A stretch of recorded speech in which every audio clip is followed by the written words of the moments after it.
And so many people think if God called me, I have to quit my job and go become a pastor or a missionary or something in a professional ministry setting.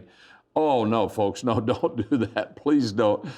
Okay, so God may call you to that, but the reality is He's got so many places for you to be used in the world.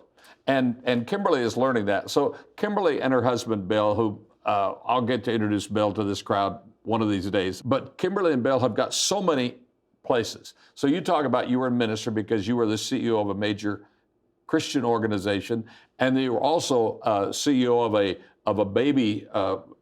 I can't remember the franchise, name. Yeah, franchise company. The yes. franchise for baby furniture and clothes and all of that. So she can move within both spheres and do very, very well. But now I'm looking at the things that you're involved in. You're working with anti-human trafficking and anti-bullying and child welfare and business's mission and cross-cultural entrepreneurship and on the list goes. What exciting thing right now is God doing through you?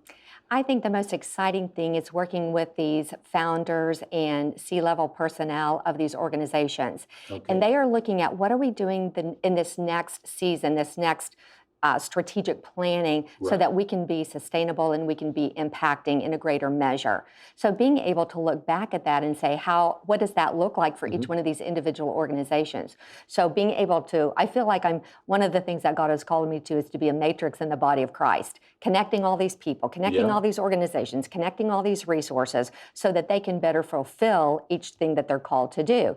Now, I know we all agree that there's no competition in the body of Christ, and nobody would ever say somebody else doing that, right? Yeah. So, but being able to access the resources to help each one of these groups grow. So, for instance, on the anti-human trafficking, great organization doing amazing work both in the U.S. and abroad, but there are times that they need access to either resources or subject matter experts. Mm-hmm. Being able to identify those and bring those into the fold and into the organization has been a multiplying factor.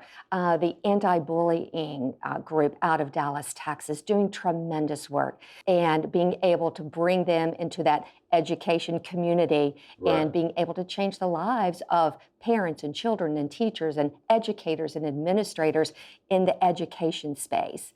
Being able to work with national security groups, bringing business best practices to those groups, and being able to say, how can we make an impact in the U.S., but what does that look like globally?